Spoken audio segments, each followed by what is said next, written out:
అప్పుడు ఉండేది కదా మనం, అప్పుడు మనకు ప్రతిచ్చారు కదా అప్పుడు.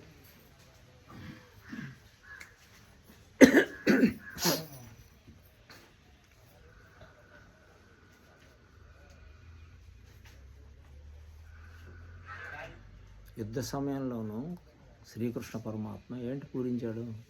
శంఖం. ఏ శంఖం పేరు? పాంచజన్యం. పంచ అంటే ఎన్ని? శబ్దస్పర్శ రూపరస గంధం అన్న పంచేంద్రియాదుల ద్వారా వస్తున్నటువంటి జీవుడిని మనం చేసే సాధన పూరించడం.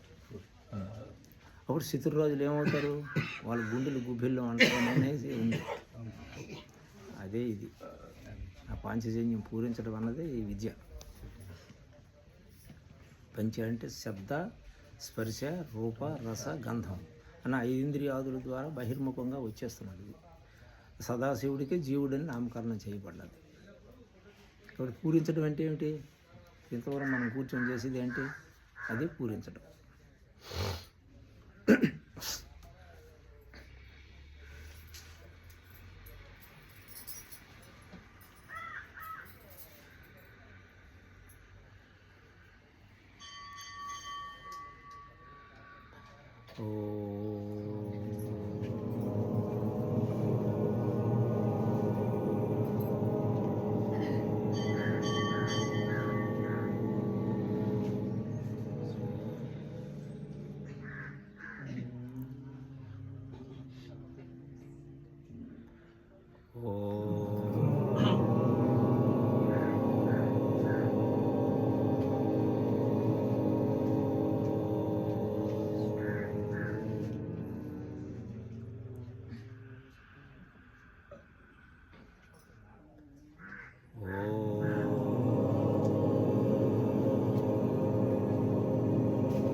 గురుర్బ్రహ్మం గురుర్విష్ణుం గురుర్దేవో మహేశ్వరః గురు సాక్షాత్ పరబ్రహ్మం తస్మై శ్రీ గురవే నమః. అఖండమండలాకారం వ్యాప్తం యేన చరాచరం తత్పదం దర్శితం యేన తస్మై శ్రీ గురవే నమః. బ్రహ్మానందం పరం సుఖదం కేవలం జ్ఞానమూర్తిం విశ్వాతీతం గగనసదృశ్యం తత్వమస్యాదిలక్ష్యం ఏకం నిత్యం విమలమచలం సర్వధీ సాక్షీభూతం భావాతీతం త్రిగుణరహితం సద్గురుం తం నమామి. స్వస్తి ప్రజాభ్యాం పరిపాలయంతాం న్యాయేన మార్గేణ మహీమహీశ గో బ్రాహ్మణేభ్యం శుభమస్తు నిత్యం. లోకా సమస్తా సుఖినో భవంతు. లోకా సమస్తా సుఖినో భవంతు. లోకా సమస్తజనో సుఖినో భవంతు. ఓం శాంతి శాంతి శాంతి. పరిశుద్ధాత్మ స్వరూపులకు ఆత్మ సోదరి సోదరులకు ఆత్మ ప్రణామములకు స్వామి ఏమి పలికిస్తే అది ఇన్స్ట్రుమెంట్ నుండి నేను అన్నవాడు పలుకుతున్నాడు. మనం అంతా శ్రద్ధాభక్తులతో విని ఆత్మ సాక్షాత్కారం కొరకు ప్రయత్నం చేయాలి. ఊర్ధ్వం ప్రాణం, ప్రాణం పైకి లాగుతుంది. ఉన్నయ్య అతి అపానం, అపానం కిందికి లాగుతుంది. ఈ రెండింటికి మధ్యలో పొట్టిగా ఒక నాడు ఉంది. మధ్య వామనమాసీత్ విశ్వదేవాముపాస్తే. విశ్వంలోనున్న దేవతలందరూ ఉపాసన చేస్తున్నారు. అది మనం చేయడమే కాదు, విశ్వంలో దేవతలు ఎవరైతే ఉన్నారో బ్రహ్మ విష్ణు మహేశ్వరులు అందరూ కూడా ఆ నాడిలోనే పరమేశ్వరుని ధ్యానం చేస్తున్నారు. అందుకు దీన్ని సిద్ధ విద్య అన్నారు. ప్రాణం ఏటి చేస్తుంది? పైకి వెళ్తుంది. అపానం ఏం చేస్తుంది? కిందికి వస్తుంది. ఆ మధ్యలో పొట్టిగా ఒక నాడి ఉంది. అది బ్రహ్మనాడి, సుషుమ్న నాడి, అమృతనాడి. ఆ నాడిలోనే విశ్వదేవాముపాస్తే ఈ సృష్టిలోనున్న దేవతలందరూ, దేవేంద్రాది దేవతలు, బ్రహ్మ విష్ణు మహేశ్వరులు అందరూ కూడా ఆ నాడిలోనే పరమాత్మ ఉపాసన చేస్తున్నారు. మనం చేసేది కూడా ఆ నాడిలోనే చేస్తున్నాం. ఉత్తర గీతలో స్వామి చెప్తారు, ముహూర్తమపి యోగేశే. ఒక ముహూర్తం అంటే ఎంతసేపు? కనురెప్ప మూసి తెరిసినంత కాలము యోగనిష్టలో ఎవరైతే ఉంటారో, యోగమయందు ఇచ్చ కలిగి, ఇచ్చ అంటే కోరిక కలిగి, నాసాగ్రే మనసా సహా. నాసికం అంటే ముక్కు, అగ్రం అంటే తురియ స్థానం, భూమధ్య స్థానం, తురియము. మనసా సహా మనస్సును అక్కడ పెట్టి తస్య జన్మ శతార్జితం పాపం వినశ్యతి, వందలాది జన్మల నుండి చేసినటువంటి పాపాలన్నీ కూడా భస్మీపటలం అయిపోతాయట. చూసారా? అంటే యోగానికి ఎంత ప్రయారిటీ ఇచ్చారు. కొండంత దూది పెట్టి ఎంత నిప్పు కనికి వేస్తే బగ్గును మాడిపోయినట్టు మనకు అనేక జన్మల నుండి చేసినటువంటి పాపాలన్నీ కూడా భస్మీపటలం అయిపోతాయని చెప్తున్నారు. అంటే యోగానికి అంత ప్రయారిటీ ఇచ్చారు కృష్ణుడు. ముఖనాసిక ఊరి మధ్య ఈ నాసికం అంటే ముఖంలోనూ ప్రాణం సంచరితే సదా, ప్రాణం సదా సంచారం చేస్తూనే ఉంది. అది మనము దాని గురించి ఆలోచించడం లేదు. ఈ యంత్రాన్ని అది నడుస్తుంటే యంత్రం నడుస్తుంది. అది అందరికీ తెలిసిన విషయమే. ఆకాశం పిబతి ప్రాణం, ఆకాశతత్వంలో ఈ ప్రాణం ఎప్పుడైతే లయమైపోతుందో సజీవం జ్ఞానజీవతి, జీవుడు ఎక్కడున్నాడో అర్జున అని చెప్పేసి అడుగుతున్నారు కృష్ణుడు ఉత్తర గీతలో. కాబట్టి జీవుడు లేడు, జీవభ్రాంతి పోవాలి అని అంటే ఆకాశతత్వంలోనికి జీవుడిని లయం చేయాలి. పిబతి అంటే త్రాగుట అని అర్థం. మన లోపల ఆడుతున్నటువంటి ఈ ఉశ్వాస నిశ్వాసల ద్వారా ప్రాణాన్ని ఎప్పుడైతే సిధాకాశంలోకి తీసుకెళ్తాడో సాధకుడు, ప్రాణం అక్కడ లయమైపోతుంది. లయమైపోయేటప్పుడు జీవించుంటుండగానే మోక్షాన్ని పొందుతాడని చెప్పి ఉత్తర గీతలో చెప్తున్నారు. అందుచేత ఈ సాధన అన్నటువంటిది ఈ అనిర్వచనీయం, నోటితో చెప్పబడేది కాదు. సాధన చేసి సాధకుడు తనకు తానుగా స్వయాన అనుభవించాలి. తెగని చెప్పుకుంటే విద్య కాదు, ఇది చేసి అనుభవం పొందాలి. అందుకు జ్ఞానం విజ్ఞానం అనే రెండు పదాలు వాడారు కృష్ణుడు పూర్వగీతలో. జ్ఞానం అంటే శాస్త్రజ్ఞ జ్ఞానం, విజ్ఞానం అంటే తద్వారా పొందినటువంటి అనుభవ జ్ఞానం. అనుభవం ఎప్పుడు వస్తుంది? సాధన చేసినప్పుడే వస్తుంది. సాధన చేయగానే అనుభూతి రాదు. అనుభవం రావాలని అంటే జ్ఞానం ఉండాలా, విజ్ఞానం కూడా ఉండాలా. జ్ఞానం అంటే విచారణ చేయాలి, శాస్త్రం ద్వారా విచారణ చేసి ఇది కాదు ఇది, ఇది కాదు ఇది అని తెలుసుకోవాలి.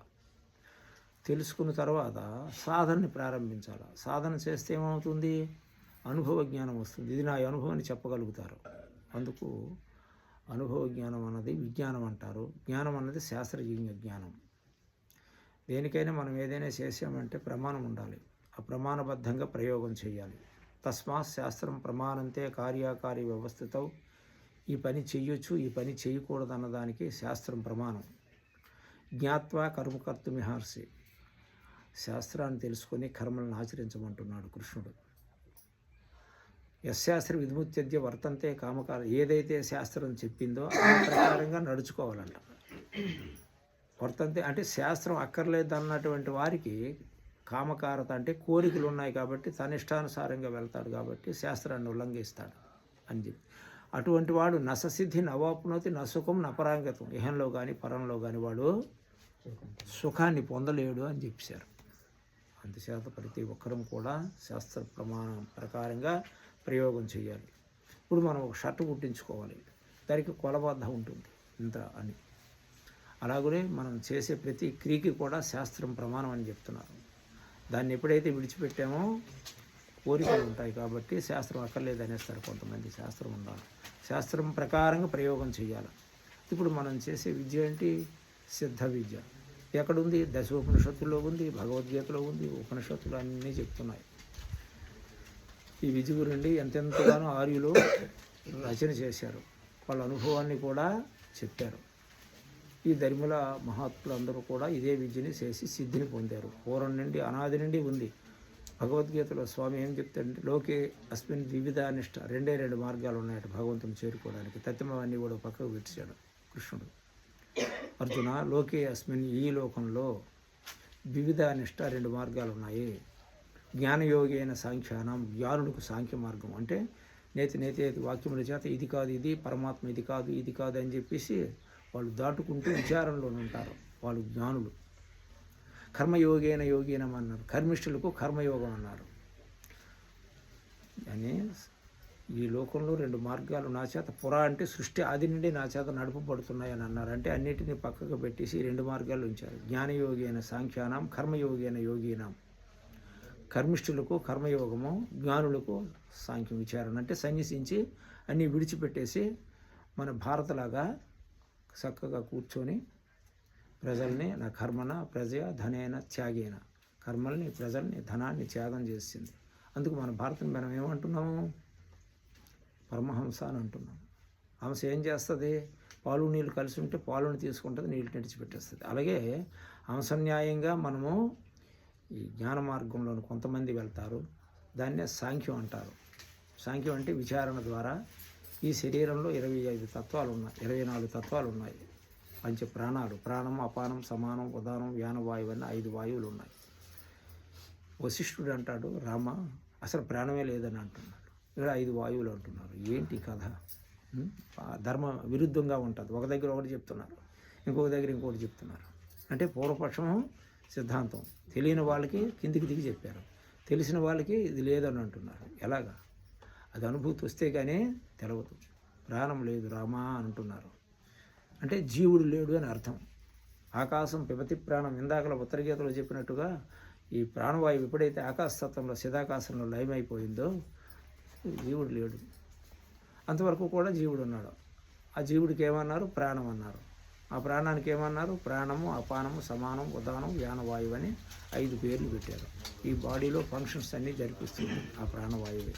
అది జరిపిస్తున్నటువంటి పనులు బట్టి అపానము అన్నారు. మన శరీరంలో ఉన్నటువంటి మలినాల్ని అన్నిటిని బయటికి బహిర్గతం చేసేది అపానం.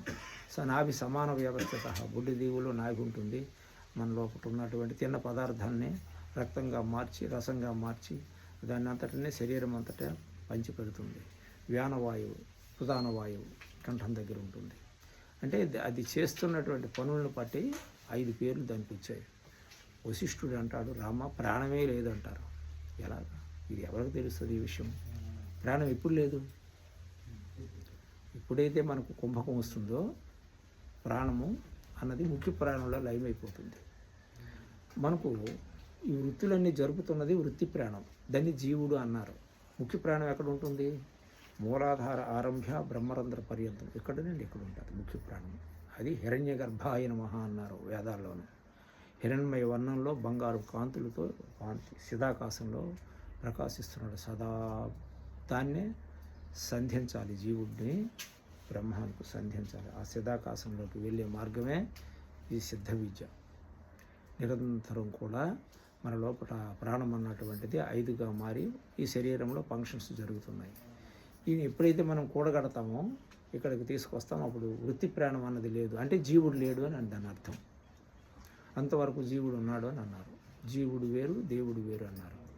ఎప్పుడైతే ఈ వృత్తి ప్రాణం అన్నటువంటిది ఈ భూమధ్యంలోనూ లయం చేస్తాడో సాధకుడు, ఇప్పుడు ముఖ్య ప్రాణమే ఉంటుంది, వృత్తి ప్రాణం లయమైపోతుంది.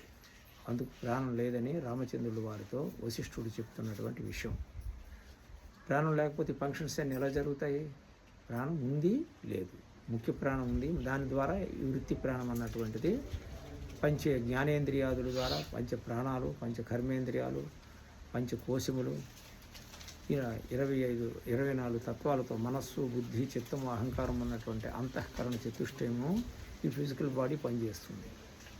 ఆ ప్రాణాన్ని ఎవరైతే కుంభక స్థితి వస్తుందో అప్పుడు ఈ ప్రాణంతో పనిచేయదు. అందుకు ముక్కులోన గాలి ముక్తికి త్రోవ అని అన్నారు.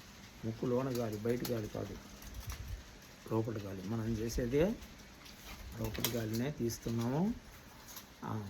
అంతర్మథనం చేసేటప్పుడు ఏమవుతుందంటే మన శరీరంలో ఉన్నటువంటి వాతపిత్త కఫాలు బహిర్గతం అయిపోతాయి. ఆ నాడుల్లోనికి ఈ ప్రాణశక్తి ఆక్సిజన్ చేరుకుంటుంది.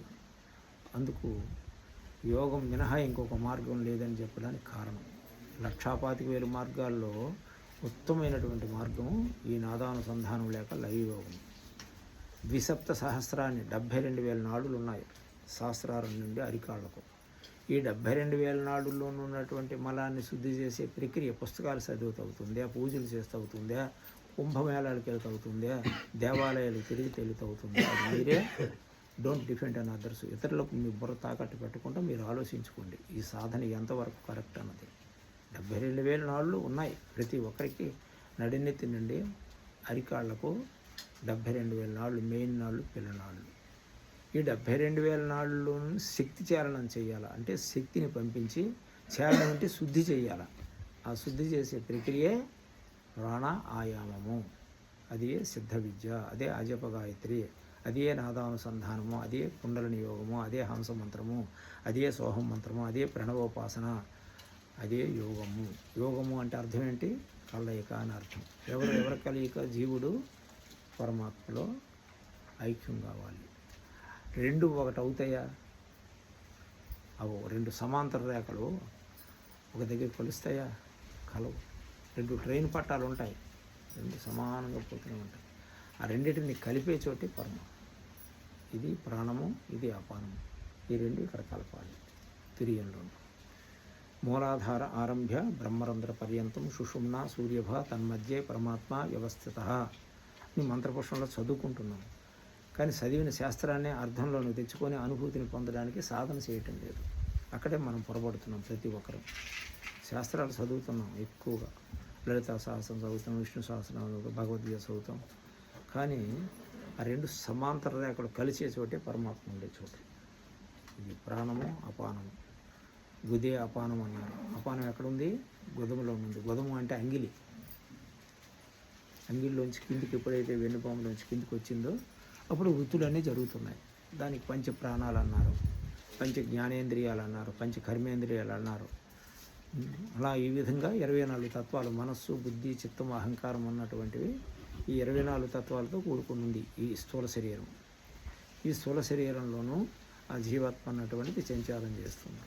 ఆ సంచారం చేసిన జీవాత్మను ఎప్పుడైతే ఆకాశతత్వంలోనికి తీసుకుపోయి లయం చేస్తామో అది కుంభకం అంటారు. కుంభకం అంటే నిల్చుంటుంది ప్రాణశక్తి.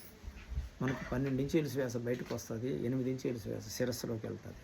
ఇప్పుడు మనం సాధన చేసి మదనం చేస్తూ ఉంటే ఏమవుతుంది? మన శరీరంలో ఉన్న వాతం, పిత్తం, కఫం అన్నీ పోతాయి. ఒంటికి రెంటికి పోయిన తర్వాత నాడుల్లోనూ ఆక్సిజన్ చేరుకుంటుంది, ఎనర్జీ ఇంక్రీజ్ అవుతుంది. అందుకు without yoga no energy, without energy no salvation. How to create mental energy. Brain mature అయ్యే విద్య యోగము. దీనికి చదువుతో పని లేదు. ఎవరైతే సాధన చేస్తారో వాళ్ళంతా అదృష్టవంతులు. త్రిసంధ్యుల్లో కూడా ఈ యోగాన్ని ఎవరైతే చేస్తారో, ఓ పార్వతి, గురుగీతలో పార్వతీదేవితో ఈశ్వరుడు చెప్తున్నటువంటి విషయం, ఓ పార్వతి, 3 సంధ్యలు, ఉషకాల సంధ్య, మధ్యాహ్నం 12 లోపున సంధ్య, సాయంకాల సమయంలోనూ 3 వేళ ఎవరైతే యోగం చేస్తారో అట్టి వారికి నీవు నేను నమస్కరించాలి అని అంటారు. సదాశివుడే ఎంత యోగానికి ఎంత ప్రయత్నించాడో చూడండి. ఆ సదాశివుడే ఈ పార్వతీదేవితో చెప్తున్నాడు, ఓ పార్వతి, 3 సంధ్యల్లో ఎవరైతే యోగం చేస్తారో అట్టి వారికి నీవు నేను కూడా నమస్కారం చేయాలి, నమస్కరింపదగినటువంటి వాళ్ళు అని అంటారు. అందుచేత ఏది మనకు అవసరమో అది మనం వదిలేసి లేనిపోయినటువంటి ఈ రామాయణంలోని పడి ఈ సంసార కోపంలోనూ కొట్టుమిట్టాడుకుంటున్నాం. అందుచేత ఆత్మసోదరులందరూ కూడా త్రిసంధ్యల్లోనూ కూడా కాకపోయినా ఉషకాల సంధ్యా సమయం, సాయంకాల సమయంలోనూ కూడా సంధ్య చేయాలి. సంధ్య అంటే ఈరోజు స్థూలంగా తీసుకొని నీళ్లు తీసుకొని సంధ్య వారుస్తారు ఉత్తమ బ్రాహ్మణులు. త్రిసంధ్యలు అంటే దాని అర్థం ఏంటంటే జాగృతిలో కంటిలోనే ఉంటాడు జీవుడు, స్వప్నావస్థలో కలగనేటప్పుడు కంఠం దగ్గర ఉంటాడు, గాఢ నిద్రలోనూ దేవునికి వచ్చేస్తాడు. ఈ 3 అవస్థల్లోనూ ఉన్న జీవుణ్ణి 4వ అవస్థకు సంధించాలి. అదే జీవాత్మ పరమాత్మను ఐక్యం చేయాలి. సంధ్య అంటే జీవాత్మనే పరమాత్మలో ఐక్యం చేయాలి. త్రిసంధ్యలు అంటే 3 అవస్థల్లోనూ ఉన్న జీవుణ్ణి 4వ అవస్థలోకి తీసుకువెళ్ళాలి. అప్పుడు ఏమవుతుంది? జీవము అన్నటువంటిది లేకుండా పోతుంది, పరమాత్మే ఉంటాడు. ఇక ఆయన గురించి చెప్పడానికి, నిర్వచనం చేయడానికి, చెప్పుకోవడానికి లేదు. అందుకు నిర్వచింపబడదు పరమాత్మ గురుండి. ఎవరైనా పరమాత్మ గురించి చెప్పుకోవడం కాదు, పరమాత్మ తత్వాన్ని అనుభూతి చెందడం కొరకు చెప్పుకుంటున్నాం, ఈ మాయలోంచి దాటడం కొరకు. అంతేగాని పరమాత్మ ఉండదే పరమాత్మ కదా. జీవుడు ఎక్కడున్నాడు? ఈ 3 సంధ్యలు దాటిపోతే, ఈ 3 అవస్థలు దాటిపోతే నీవే పరమాత్మ. యదానంద రూపం ప్రకాశస్వరూపం నిరస్త ప్రపంచం పరిచ్ఛేద శూన్యం అహం బ్రహ్మ వృత్తైక గమ్యం తురీయం సదానంద రూపం శివోహం శివోహం శివోహం. శివానంద లహరిలో జగద్గురు ఆదిశంకరాచార్యులు వారు చెప్తారు, ఆనందమే ఆనందం. అందుచేత ఈ అపానము ప్రాణం ఎప్పుడైతే కలుస్తాయో ఆ కలిసేటప్పుడు వచ్చిన ఆనందము దేవేంద్రాది దేవతలు కూడా అనుభవించలేరు. అటువంటి ఆనందం మనలోనే ఉంది. ఆనందమే బ్రహ్మము. అందుకు బ్రహ్మానందే నిమగ్నస్య విషయానందం పరిచ్ఛిజేత అన్నారు. బ్రహ్మానందంలో ఎవరైతే నిమగ్నులు అవుతారో విషయానందాన్ని వదిలేస్తారు. అంటే ప్రాపంచిక విషయాల్లో ఐక్యమైనటువంటి ఈ విషయాల మీద ఉండదు అటువంటి వారికి. అందుకు బ్రహ్మానందానికో ప్రయత్నం చేయాలి. బ్రహ్మానందంలో నిమగ్నం లేని వారికి ప్రపంచంతో పని లేదు. ఎందుకు? అమృతం తాగుతున్నటువంటి వాడికి పాయసంతో పనే ఉంది. అంచేత అమృతమైన తృప్తస్య, ఈ విద్యను చేస్తూ ఆ అమృతతత్వాన్ని ఎవడైతే అనుభవిస్తాడో అటు వారికి ఈ ప్రపంచంలో చేయాల్సిన పని ఇంకొకటి లేదు. తనకు కావలసింది, మానవులు ఎక్కడ పొరపడుతున్నారంటే తనకు కావలసింది వేరుగా ఉంది, దానిని చేయడం మానేసి లేనిపోయినవన్నీ కూడా ఆర్జిస్తున్నాడు. తన ఎంబడొచ్చేది ఏంటి? తను తెలుసు కానీ తెలియక కానీ చేసినటువంటి సాధనే మనలోన సప్త భూమికల్లోనూ శుభేక్ష తనుమానసి సత్తాని వేణుభావం అనుసరించి ఉంటాయి. భూమికలు ఏదో భూమికల్లో శరీరాన్ని విడిచిపెడతాడు. విడిచిపెట్టేటప్పుడు తాను పట్టుకుని పోయిన ధనాన్ని మరల నెక్స్ట్ జన్మలోనూ ఎక్కడైతే విడిచిపెట్టాడో అక్కడి నుండి మళ్ళీ స్టార్ట్ అవుతాడు. అందుకు యోగభ్రష్టుడు ఏమవుతాడని అర్జునుడు అడుగుతాడు. కృష్ణుడు కూడా యోగభ్రష్టుడికి ఇహంలో కానీ పరంలో కానీ నాశనం లేదు అర్జున, నెక్స్ట్ జన్మలోనూ ఆగర్భ శ్రీమంతుల ఇంట్లో మానవుడై పుడతాడు. అక్కడి నుండి మరల యోగుల వంక యోగం వంక తనకు తెలవకుండంగానే ఆకృష్టుడైపోతాడు. వద్దన్నా సరే మానరు. ఎందుకు అంటే దాని వంక వాళ్ళు గత జన్మలో చేసి ఉన్నారు, భ్రష్టుడై ఉన్నాడు కాబట్టి వాడి మనస్సు అట్లా ఆగుతూనే ఉంటుంది. కాబట్టి ఆ జీవాత్మ అన్నటువంటిది పరమాత్మను పొందడం కొరకు ప్రయత్నం చేస్తూనే ఉంటారు. అదే మన ఆస్తి. ఆస్తి అంటే ఉన్నది, నాస్తి అంటే లేనిది. ఈ దేహానికి సంబంధించి భూములు, పుట్టలు, బంగారము, డబ్బు, ధనము అని అంటాం. వీటి వల్ల మనకు మోక్షం వస్తుందని అంటే తీసుకుంటారు. సారం లేని సంసారం అంటారు త్యాగరాజు గారు ఒక ముక్కలోనే. సారం లేదు ఇందులోనూ. ఏమి చూసినా ఎంత వెతికి చూసినా సారం లేదన్నారు. కానీ సారం లేని దాని కొరకే మనం వెతుకుతుంటున్నాం. నా కర్మన, నా ప్రజయ, నా ధనేన, త్యాగేనైకేన. కర్మల వలన కానీ, ప్రజల వలన కానీ, ధనం వల్ల కానీ మోక్షం లేదు. అమృతత్వం అన్నారు. అంటే త్యాగేనైకేన, వీటిని విడిచిపెట్టాల. అటు విడిచిపెట్టినప్పుడే, వాటిలో త్యాగం చేసినప్పుడే అమృతత్వాన్ని పొందుతాడు అని చెప్పారు. పొందాలంటే మరి ఇప్పుడు జీవుడు భ్రాంతిలో పడ్డాడు. అయినే దక్షిణే ప్రాప్తి, అధోముఖంగా ప్రపంచాభిముఖంగా వచ్చాడు. ప్రపంచాన్ని చూశాడు. అహంకార అభిమానేన, అహంకారం అభిమానం కలిగింది. జీవస్యాది సదాశివ, జీవుడు సదాశివుడట, జీవుడు కాదట. అయితే మరి జీవుడు కాదు ఈశ్వరుడు అని తెలియాలంటే ఏం చేయాలి? ఉత్తరాభిముఖో భూత్వ. ఇక్కడ నుండి ఇటు వెళితే ఉత్తర, ఇటు వస్తే దక్షిణ. అందుకు దక్షిణాయనంలో ఎవరు శరీరాన్ని విడిచిపెట్టినా వాళ్ళు మరలా పునరపి జననం, పునరపి మరణం, మరల జన్మకు వచ్చేస్తాడని అన్నారు. ఉత్తరాయణంలో ఎవరైతే విడిచిపెడతారో వాళ్ళకి జన్మ అన్నట్టు మరి లేదు అని చెప్పేసి అంటున్నారు. అంచేది ఈ ప్రకారంగా మనం ఆలోచిస్తే సిద్ధ విద్య తప్పితే ఇంకొక మార్గం లేనే లేదు ముక్తి మార్గానికి. ముక్తి మోక్షం కావాలని అంటే ఉత్తరాభిముఖో భూత్వ, ఈ దక్షిణాయనంలో ఉన్నటువంటి ఈ ఇంద్రియాలకు బానిసైనటువంటి ఈ జీవాత్మను ఊర్ధముఖంగా తిప్పి అభ్యాసం చేయాలి. స్థానాస్తు స్థానాంతరం క్రమాత్తు అంటే నిద్రావస్థలోంచి స్వప్నావస్థ, స్వప్నావస్థలోంచి జాగృత అవస్థ, జాగృత అవస్థలోంచి తురియ అవస్థలోకి తీసుకెళ్ళాలి. ఒక గోవుకు 4 కాళ్ళు ఉండే మాదిరిగా జీవుడికి 4 అవస్థలు ఉన్నాయి.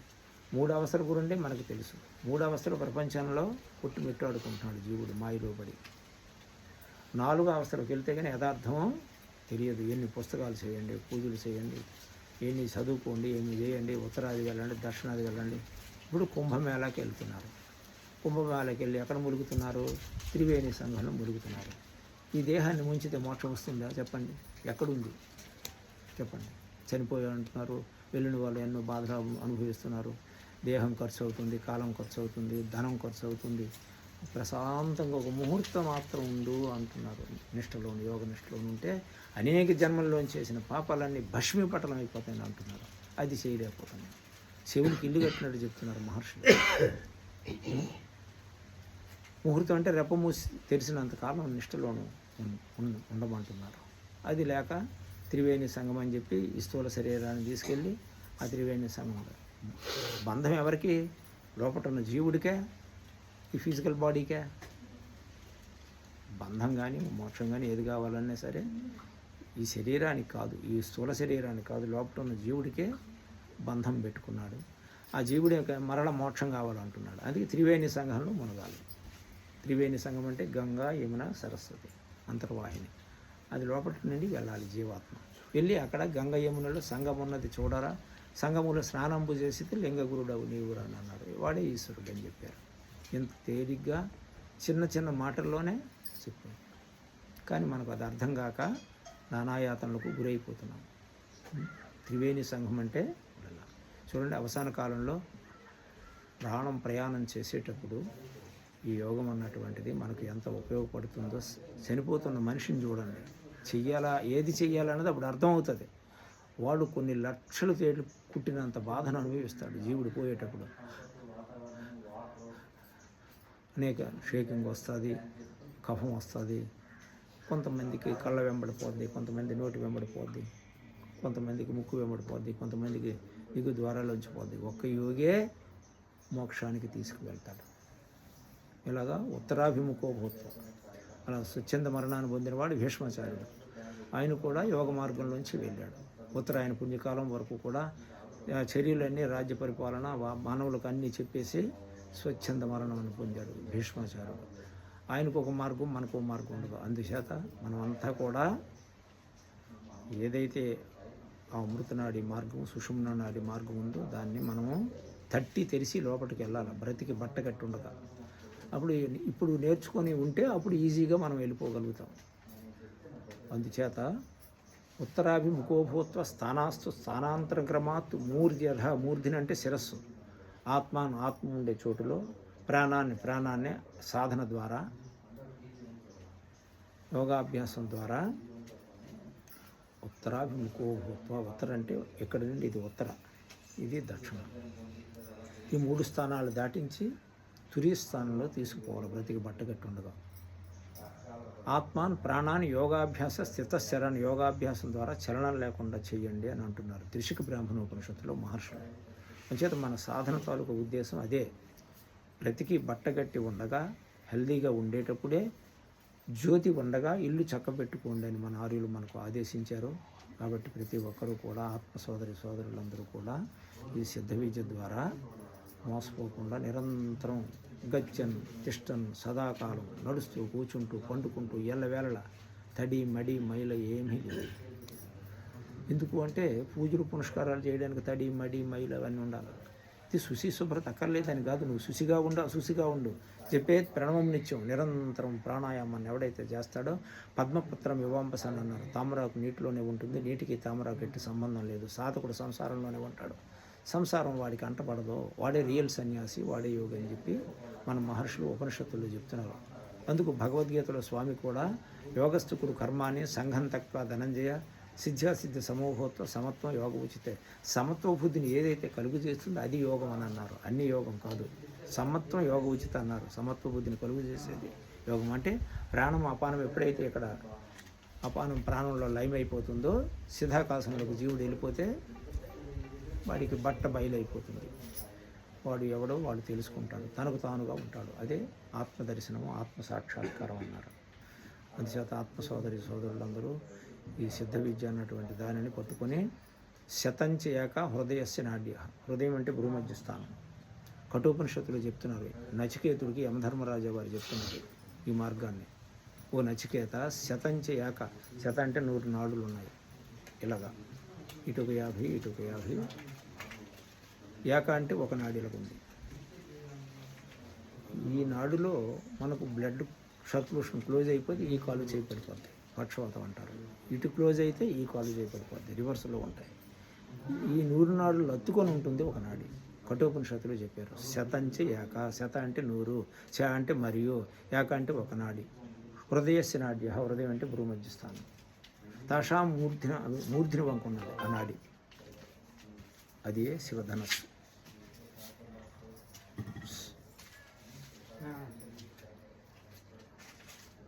తయోర్థమాయన్న అమృత. ఆ నాడులు గుండా ఎవడైతే ప్రాణాన్ని తీసుకుపోయి శరీరాన్ని విడిచిపెడతాడో అమృతత్వాన్ని పొందుతాడు, వాడు మరలా జన్మించడు. ఓ నచికేత, విశ్వంగన్య వృత్కమనే భవంతి. 100 నాడుల్లోంచి ఏ నాడులోంచి అవసాన కాలంలో ప్రాణం పోయినా మరలా ఉత్క్రమణం అంటే పుడతాడు అని చెప్పేసి మళ్ళీ జన్మకు వచ్చేస్తాడని చెప్పారు.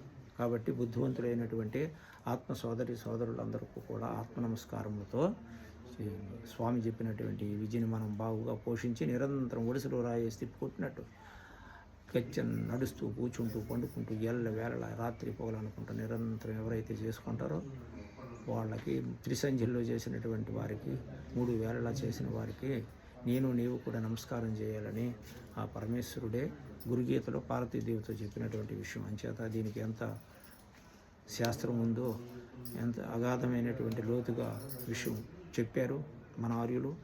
చేసేవాడికి సులభము, చెయ్యని వాడికే కొండలు బద్దలు కొట్టుకున్నట్టు ఉంటుంది. స్వస్తి ప్రజాభ్యాం పరిపాలయంతాం న్యాయేన మార్గేణ మహీమహీష. గో బ్రాహ్మణేభ్యం శుభమస్తు నిత్యం. లోకా సమస్తా సుఖినో భవంతు. లోకా సమస్తా సుఖినో, లోకా సమస్త జనో సుఖినో భవంతు. ఓం శాంతి శాంతి శాంతి.